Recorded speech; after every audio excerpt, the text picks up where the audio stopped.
Hello everyone, and welcome to Queensborough Community College, part of City University of New York. We're excited that you are here.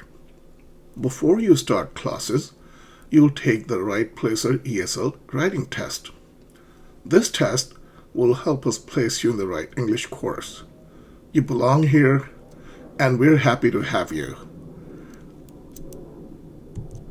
The WritePlacer ESL Writing Test is a test where you read a prompt and write your opinion.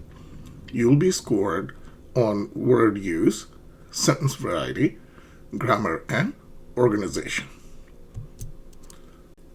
Now, most essays in American English follow a 5-paragraph structure. Start with an introduction, then 3 body paragraphs, and finish with a conclusion. Use clear topic sentences and supporting example. Let's take a look. All right, so in many cultures, writers save the main idea for the end.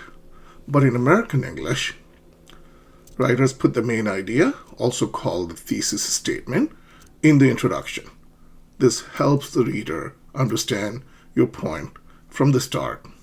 Okay? Now, in cultures other than American, the main idea appears at the end, maybe in the conclusion, and it should be in the introductory paragraph. So linear thinking in American writing is that the writer begins with an introduction, tells the reader what she or he is going to tell them, and in the 3 body paragraphs that follow the introduction, tell them. And in the conclusion, the writer tells the reader again what she or he has told them. Okay, great. So, in some cultures, writers save the main idea for the end, like in the last paragraph. But in American English, they put the main idea in the introduction. Okay, so there are 2 paragraphs for your consideration. The one follows a circular thinking, and the other one is linear thinking, which is what American writers do. So if you look at the paragraph on the left side, there is no clear thesis. Read the whole paragraph. And look, I think having a lot of money is very important, but also you have to be careful. So the thesis is not very clear. Ideas wander, sometimes they repeat. Compare that to linear thinking, which has a clear organization and a narrow thesis. The thesis in this paragraph is, by saving, giving, and learning, I could use my money responsibly and make my life and the lives of others better. So, what will you do on the WritePlacer ESL test, you ask, right? You will read a short statement and an assignment, and then you will write an essay in response. So, let's look at an example. The test might say, a woman recently received an inheritance of $25 million. She cannot decide what to do, spend it, save it, or give most of it away. Now, the assignment for you is to write a response. If you suddenly received a lot of money, a large sum of money, what would you do with it? Okay, so write an essay and explain your opinion. Now remember, there is no right or wrong answer, right? What we are interested in seeing is how clearly and effectively you are expressing your ideas. So let's look at a sample essay written by a student. The title is Using Money Wisely for a Better Future.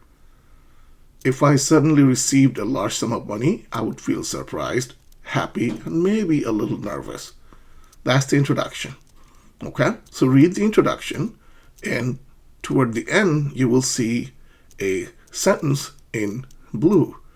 If I received a large amount of money, I would save part of it for the future, donate some of to help people in need and spend the rest on education and meaningful experiences. So the last sentence is called the thesis statement, in which the writer tells the reader that she would save some of the money for the future and then help people who are poor and needy, give them some money, and then keep the rest to spend on education and some fun experiences such as traveling, right? Okay, so in the first body paragraph, the writer begins with a topic sentence. I would save part of the money to make sure I have a secure future. Okay, so that tells the reader that the focus of this paragraph is on saving money for a better future. All right, so read the entire paragraph and look at the second paragraph, which is helping others through charity. Now, if you remember in the thesis statement, the writer had informed the reader how she would use the money. Next, I would donate a portion of the money to charity, meaning helping people who are hungry, who are poor, who cannot afford an education. So this person would give that money away. Okay? So that's point 2. Now, point 3 is investing in education and experiences, to have some fun experiences, pleasant experiences. Finally, which is the last point, I would spend part of the money on my education and personal growth. Okay, so this person says that I want to enjoy my money too. I can go to college just like you are and get an education.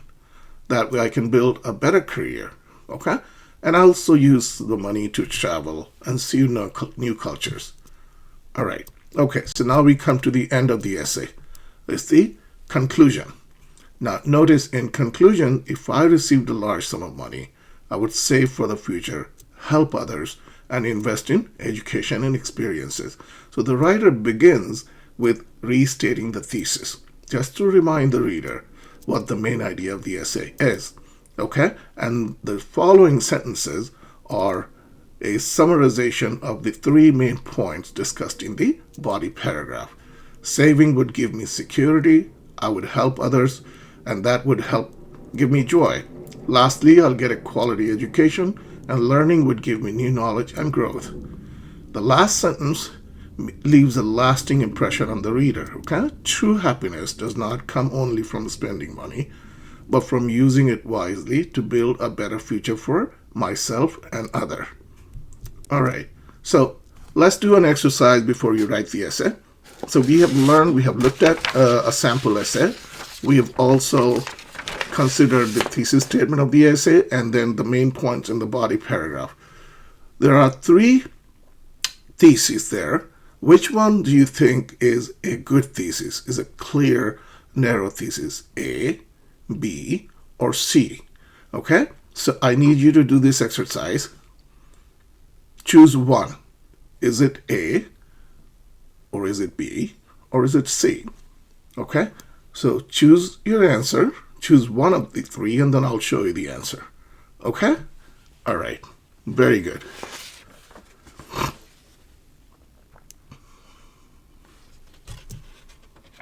Okay, so the answer is B. Okay, if I received a large sum of money, I would save some, give some to charity, and spend some on education. Okay? All right, very good. Now, let's look at how you can write a good essay. Some tips for your success. Plan before you write. Use linking words such as in addition, for example, or in the last paragraph of the academic essay, you can say, so in conclusion, and after you write the essay, make sure that you have written grammatically correct sentences and you have spelled the words correctly. And keep your essay clear and focused. Now remember, this test is not about being perfect. It's about showing your ideas clearly in English. You belong here at Queensborough Community College. We are excited to see all that you will do.